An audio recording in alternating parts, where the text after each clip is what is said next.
अबू इब्राहिम रहमतुल्लाह अलैह फरमाते हैं, एक बार एक अंधा फ़कीर था, मगर हैरत की बात यह थी कि वो हर वक्त अपनी आंखें छुपा कर रखता था और भीख मांगता था। भिखारी तो कई होते हैं, लेकिन उस भिखारी के सवाल करने का अंदाज कुछ अलग ही था।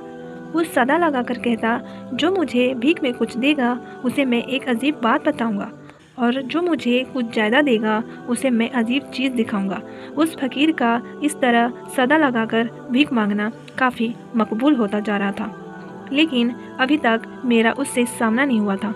एक दिन मैं बाजार से गुजर रहा था, इतने में मैंने एक सदा सुनी कहने वाला कह रहा था, मैं एक अंधा फकीर हूँ, जो मुझे कुछ देगा उसे मैं अजीब बात बताऊंगा, और जो मुझे कुछ ज़्यादा देगा उसे मैं कुछ अजीब चीज़ दिखाऊंगा। ये सुनकर मैं आवाज़ की तरफ चल दिया।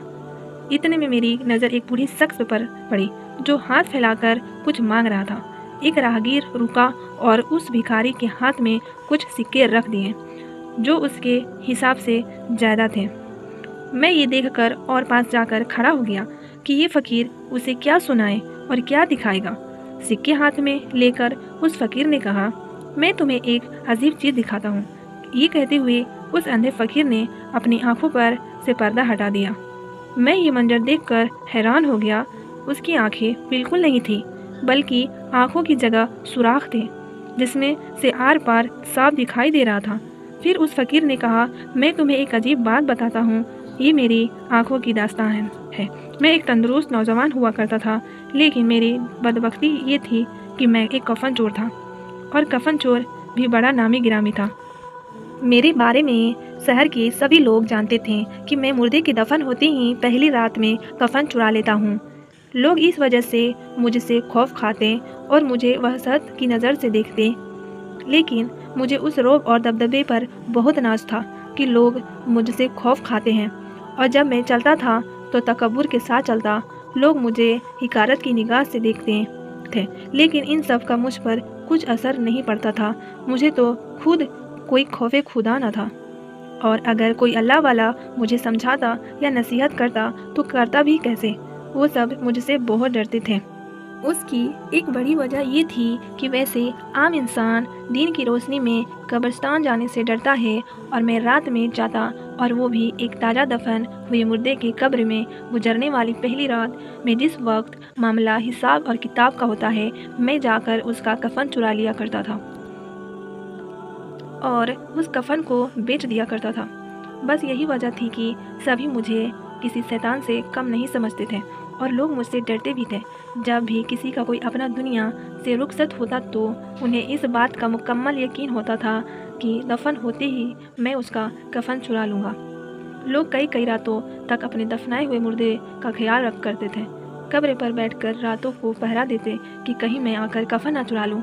और जब भी कोई मुर्दा कब्रिस्तान में दफन हो जाता था और पहली रात उसके पास कोई ना होता, तो मैं जाकर उसका कफन चुरा लेता था, और हमेशा मैं ऐसा ही किया करता था। लेकिन एक बार कुछ ऐसा हुआ जिसके बाद से सब कुछ बदल गया। हमारे शहर का काजी बहुत बीमार हो गया। बीमारी भी ऐसी कि उसे खुद उसके बचने की कोई उम्मीद नहीं थी। एक रोज़ उस काजी का खादिम मेरे पास आया और मुझे काजी का पैगाम देते हुए कहने लगा कि काजी साहब आपको बहुत बीमार हैं, मगर वो तुमसे मिलना चाहते हैं। मैं अगले ही रोज़ काजी साहब के पास पहुंच गया। काजी जानता था कि मैं एक कफन चोर हूँ, इसलिए काजी ने मुझे 100 दिनार दिए और कहने लगा, देखो मैं जानता हूँ कि मेरा वक्त अब बहुत करीब है, बस मैं इन 100 दिनारों के बदले अपने कफन को महफूज करना चाहता हूँ। मैं उसकी बात समझ गया और मैंने उससे वादा किया कि मैं इस रकम के बदले उसके मरने के बाद उसका कफन नहीं चुराऊंगा। काफ़ी दिन गुजर गए। पहले तो काजी सख्त बीमार रहा, लेकिन फिर उसकी तबीयत में बेहतरी आना शुरू हो गई और वो ठीक हो गया। लेकिन फिर कुछ दिनों के बाद काजी अचानक बीमार हो गया और उसकी मौत हो गई। मुझे इस बात का पता चला। पूरा शहर उसके जनाजे में शामिल हुआ। मैं भी गया। मुझे उसका कफन चुराने का ख्याल आया, मगर दिल में सोचा कि नहीं, मैंने उससे कुछ वादा किया था और फिर उसने मुझे बदले में मुआवजा भी दे दिया था। लेकिन फिर दिमाग पर शैतान सवार हो गया और मैंने सोचा कि ये तो उस वक्त की बात है जब वो पहले बीमार हुआ था, और उस बार तो वो ठीक हो गया था। अब वो दोबारा बीमार हुआ था और इसकी कीमत तो मुझे नहीं दी गई। बस मैंने उसका भी कफन चुराने का इरादा कर लिया। मैं रात होने का इंतज़ार करने लगा। रात का तीसरा पहर था। मैं दबे कदमों के साथ कब्रिस्तान पहुंचा और काजी की कब्र को हटाना शुरू कर दिया। जल्द ही मैंने मिट्टी हटा ली और जैसे ही मैंने उसकी कब्र खोली, कब्र में अजाब के आसार जाहिर थे। मैंने ऐसा इससे पहले कभी नहीं देखा था और वो काजी अपनी कब्र में बैठा हुआ था और उसके बाल बिखरे हुए थे और उसकी आंखें आग के अंगारों की तरह सुर्ख हो रही थी।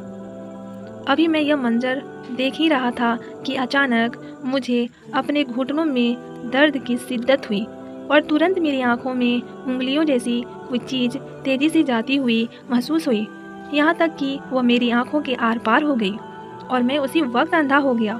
कोई कहने वाला मुझसे कह रहा था, एक खुदा के दुश्मन अल्लाह के राजों पर से क्यों पर्दा उठाना चाहता है। बस ये मेरी सरकशी का इबरतनाक अंजाम था कि मैं अंधा हो गया। अब ये सदा मैं इसीलिए लगाता हूँ ताकि जो कोई भी मुझे भीख दे मैं उसे अपनी दास्तान सुनाकर उसे सबक दे सकूं, क्योंकि शैतान किस वक्त किस पर गालिब आ जाए, कब शैतान किस को गुमराह कर दे, ये कोई नहीं जानता। बस अल्लाह ने मुझे मेरे ही जैसों के लिए इबरत का निशान बनाकर रहती दुनिया तक के लिए मिसाल बना दिया। मोहतरम अज़ीज़ दोस्तों, वाक़ियों से ये सबक मिलता है कि अल्लाह के राजों को राज रहने दीजिए। जिन कामों से अल्लाह ताला ने हमको मना किया है उन कामों से खुद को बचा कर रखिए। अल्लाह की बनाई हुई इस कायनात में हज़ारों किस्म के राज हैं जो सिर्फ़ अल्लाह जानता है। जब जब इंसान अल्लाह के बनाए हुए कानून के ख़िलाफ़ जाता है, इंसान हमेशा नुकसान उठाता है। दोस्तों, अल्लाह ताला से दुआ है कि अल्लाह हमसे वो काम ले जो अल्लाह और अल्लाह रसूल को पसंद हो। अल्लाह हमें उन कामों से बचाए जो अल्लाह और अल्लाह के रसूल सल्लल्लाहु अलैहि वसल्लम को नापसंद है। तो फ्रेंड्स, अगर मेरे चैनल पर पहली बार आए हैं तो मेरे चैनल को सब्सक्राइब करें और बेल आइकन को जरूर से प्रेस करें ताकि आप तक हर नई आने वाली वीडियो का नोटिफिकेशन सबसे पहले पहुंच सके। और अपना बहुत सारा ख्याल रखिए। अल्लाह हाफिज़।